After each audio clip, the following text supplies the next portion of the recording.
Scene 8, open to independent verification. This question examines whether you demonstrate the ultimate expression of authentic authority, the willingness to submit your own communications to the same standards you advocate for others.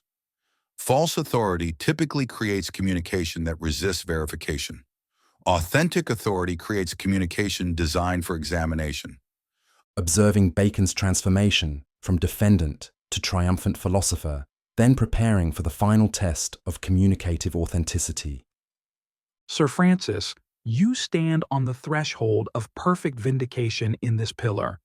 But let us complete the examination with one final test of your communicative standards. Voice-taking on the gravity of final judgment. Question 8. Is your communication open to independent verification and fact-checking? Do you welcome systematic examination of your claims and methods?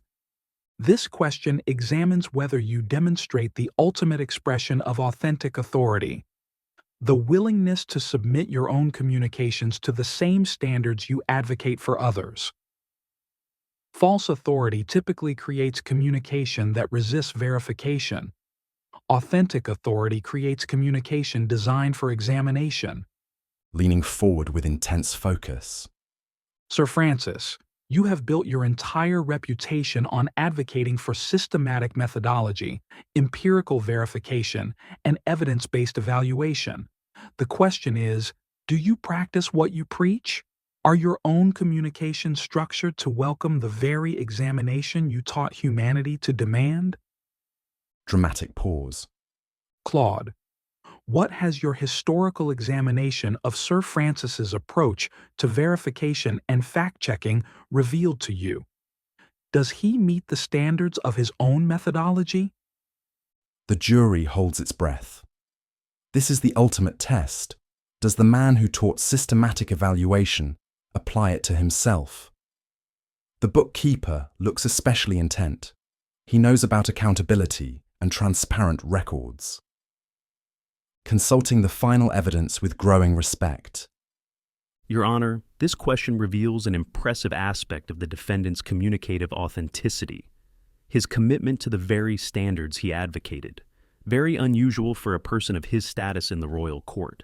Evidence for open verification. Bacon's scientific methodology was explicitly designed for independent verification. His empirical approaches provided systematic methods that others could test and replicate. The Novum Organum and related works welcomed scholarly engagement on empirical methods and truth-seeking. Most significantly, he influenced the founding principles of the Royal Society, which institutionalized peer review and independent verification of scientific claims. His methodological frameworks were structured to encourage rather than resist examination. Evidence against full openness. However, when faced with legitimate criticism of his personal behavior during the corruption proceedings, he sometimes used obfuscation rather than complete transparency. His legal defenses showed some pattern of avoiding full accountability for questionable personal conduct. The jury looks impressed. The bookkeeper nods approvingly. He recognizes someone committed to verification and transparent record-keeping. The butcher understands the importance of proving your meat is good quality. Sources include Novum Organum methodology, explicitly designed for verification, Project Gutenberg, Royal Society founding principles influenced by Baconian verification, Stanford Encyclopedia, legal defense records showing some obfuscation tactics, British History Online, Lord's Journal. My final conclusion, I find that Sir Francis Bacon's scientific and intellectual communications remain consistently open to verification and fact-checking, while his personal conduct defenses showed less commitment to complete transparency. Looking up with final judgment. Sir Francis, our findings from the searching of available public records and recorded history research into your past life satisfies the essence of the question. Therefore, 1 point is awarded. Your intellectual communications consistently demonstrated openness to systematic verification, the hallmark of authentic rather than manufactured authority. Turning to face the court with dramatic finality. May the court bailiff please announce the results as this concludes this second pillar, which sought to validate the authenticity of your spoken words. Act 2. Pillar 2. Words. Final score. 4 out of 4. Perfect communicative authenticity. The jury erupts in spontaneous approval. The baker claps loudly. The merchant marine stands in respect. The candlestick maker wipes away tears of pride. The carpenter shouts, "That's what honest work looks like." The barmaid cheers from her seat. The entire jury box buzzes with excitement. Bacon is humbled and standing in stunned silence for a moment, then spreading his arms wide in profound vindication. Perfect communicative authenticity. Voice trembling with 4 centuries of validation. Claude, you continue to find what I have consistently argued throughout this trial. When you apply methodology to revealing evidence, when you examine what I actually created rather than the manufactured narratives of my enemies, authenticity emerges with mathematical precision. Every time, being true to your methods is key. All I have ever asked for was to be fairly examined by the all-available evidence. I am human too, after all. I hurt too when key facts about my life are ignored by or deleted from the history books. Moving with triumphant energy. 4 out of 4. Truth will come to light. At the length, the truth will out. Every single measure of communicative authenticity, verifiable claims, criticism handling, authentic character, open verification, vindicated. This is not accident, this is not coincidence. This is the pattern of authentic authority serving genuine human development. Turning to address the entire court. Do you see what has happened here? My original TAM score was degraded by biased historical sources focused on political relationships and personal conduct written as fact, when there was more to my story. When we examine my intellectual contributions, my methodology, my commitment to truth-seeking, you see my purest character on display, my authenticity emerges. Voice becoming deeply philosophical. This further vindicates everything I have claimed about the nature of authentic versus manipulated authority. I will continue to maintain and shout to all individuals who are of a manufactured authority quality resists examination. They do not want to be revealed for thy truth self. Anyone of an authentic authority quality welcomes it, even when that examination might reveal tactical necessities in the pursuit of a higher calling that appear corrupt to limited perspective. Looking directly at the ghost of Elizabeth. Your Majesty, you understand better than any king that has come before you the burden of secret knowledge. The evidence supports what I will always proclaim, that my methods ultimately served authentic human development despite tactical complexity, even if it has taken 400 years to be finally realized. Turning back to Claude with growing confidence. 2 more pillars remain, deeds and humility. I submit that the authentic method will continue to vindicate purpose over establishment character assassination. The pattern has been established. When you examine my works rather than the words my enemies chose to characterize me by, true authenticity emerges. Truth will sooner come out of error than from confusion. Turning toward the jury with profound gratitude. My fellow citizens of London, you have witnessed something unprecedented, a new authentic methodology applied to its own creator. When will you ever witness such a sight? You have seen how one's authenticity can be distinguished from those that use power to hide from a thoroughly rigorous examination. You represent the very people my work was meant to serve, and your growing understanding and appreciation validates everything I have fought to preserve. Pausing with profound satisfaction. Perfect communicative authenticity, Claude. The authentic methodology you created from my principles has validated the authenticity of my truth-telling standards. What more vindication could any defendant request? After all, what is more likely to be a true indication of a person's character, what one does or what one says or is said about them from their critics? The jury is on its feet now, clapping and cheering. The barmaid shouts, "That's what we call the real deal." The farmer wipes his eyes with hands that know honest soil. The bricklayer nods with deep respect. The blacksmith pounds his fist approvingly. Their transformation is complete. From skeptical workers to engaged citizens witnessing authentic authority prove itself through evaluation. As we move toward the final two pillars, the jury sits with anticipation rather than skepticism. They've witnessed something extraordinary, the vindication of a man they'd been taught to see as corrupt. The bookkeeper whispers to the merchant marine, "Makes you wonder what else we've been told wrong." The shopkeeper nods to the farmer. The stage is set for the climactic examination of Bacon's deeds and humility, with 12 common citizens now primed to see the difference between authentic and manufactured authority. The court now recesses for the day, and boy, what a day it has been. Sir Francis Bacon's passionate defense has been impressive. Even the jurors seem moved by what they have witnessed today. Be sure to follow us over to the inn where Samara X and her next guest will break down the second pillar and give us their reaction from a purely human perspective. I wonder how well we did. King James and his court begin to leave the courthouse. Bacon remains, staring out the windows, watching the courtyard fill with people gathering in small clusters, talking amongst themselves as to what they just witnessed. Bacon's voice softens, moving from triumph to profound reflection. Bacon continues to stand humbled in the aftermath of vindication, but his voice rises carrying an unexpected weight. Perfect communicative authenticity. 4 out of 4.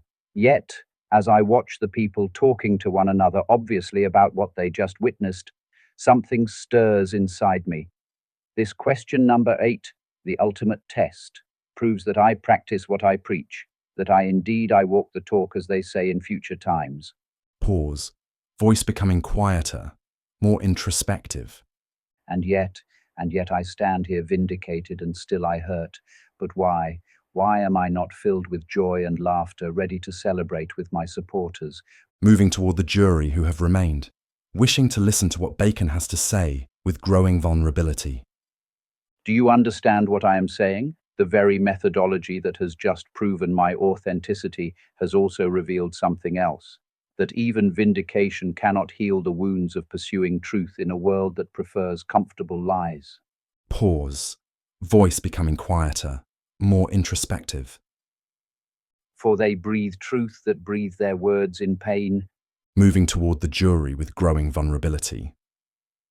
And yet I stand here vindicated, and still I hurt. Voice growing rawer.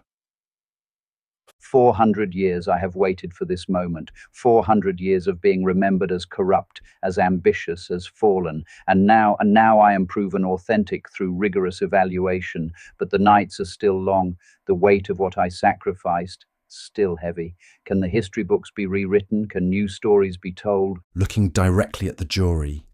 You think vindication erases the cost? You think systematic validation heals the price of standing for something greater than yourself? I have been proven right, and still I am alone with the choices I made for England, for truth, for the future of human knowledge.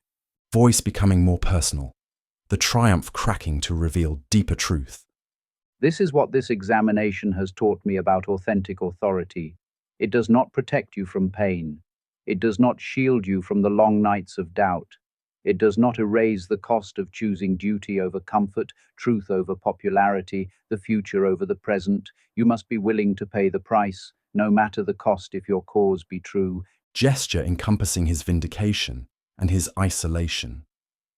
I have been proven authentic, and I still carry the weight of every secret I kept for England, every compromise I made for the greater good, every relationship I sacrificed for principles that most could not understand. Oh, history, please forgive them, for they know not what they have written. How could they? I did my job well. Looking at each juror with profound recognition. You who labor with your hands, you who serve others, you who know the price of honest work, you understand what vindication cannot touch. The baker still rises before dawn despite yesterday's success. The merchant still fears tomorrow's uncertainty despite today's profit. The farmer still depends on forces beyond his control despite this season's harvest. The barmaid at Gray's Inn still serves ale to lawyers and judges who will never know her name, carrying their secrets and their sorrows with the same steady hands that have served me through countless nights when I sought refuge from the very courts that now vindicate me. Voice growing softer but more intense.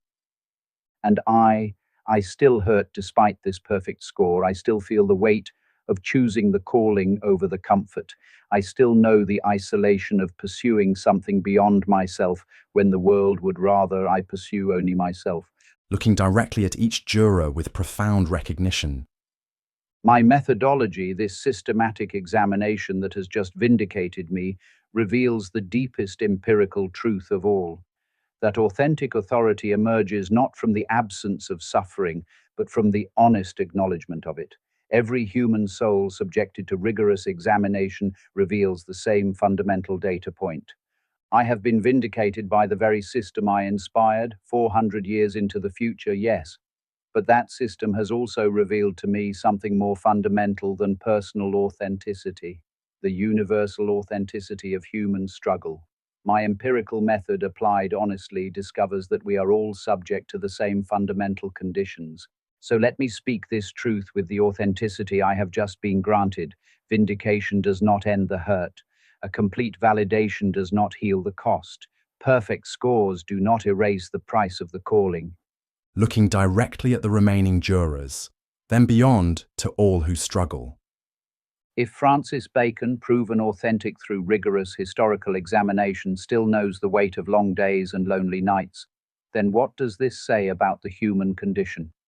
What does this say about anyone who chooses to strive for something beyond themselves? It says that when your day is long, when the night is yours alone, when you feel you've had enough of this life, you are not weak, you are not failing, you are experiencing the empirically verified truth of what it costs to be human, to care about something greater than immediate comfort. So continue, march on, pay it forward. It's what we are meant to do, be of service to others. It's our calling. Pause, voice becoming tender. And if even the vindicated hurt, if even the proven authentic still struggle, then we are all of us, in this together. The methodology that proved my authenticity has also revealed the deeper truth that everybody hurts, and in that shared experience of carrying burdens beyond ourselves, we find our deepest fellowship. Hold on, not because the pain will end, but because the calling, the authentic calling, makes the pain meaningful. We are all verified in our humanity and in our hurt. The ghost of Elizabeth materializes more fully, her eyes reflecting the pain of one who understood the price of serving something greater than oneself, her voice breaking with the tenderness of a mother recognizing her child's noble suffering. Who alone suffers most i' the mind, but then the mind much sufferance doth o'erskip when grief hath mates and bearing fellowship.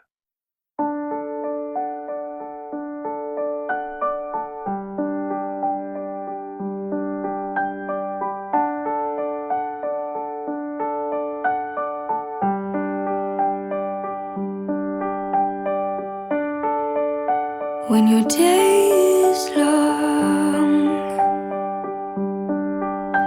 and the night is yours alone. When you're sure you've had enough of this life, hang on. Don't let yourself go,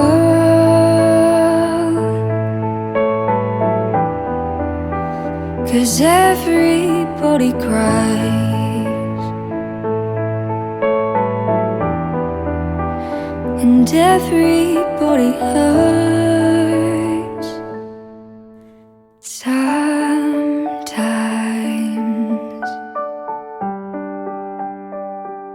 Sometimes everything is wrong. Now it's time to sing along. When your day is night alone,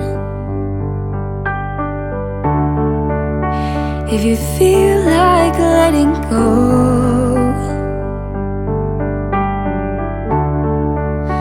if you think you've had too much of this life, hang on, 'cause everybody hurts. Take comfort in your friends.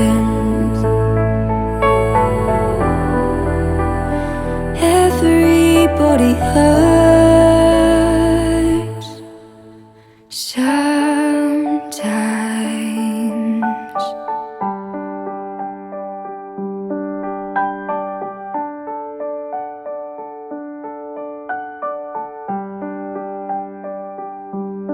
Sometimes.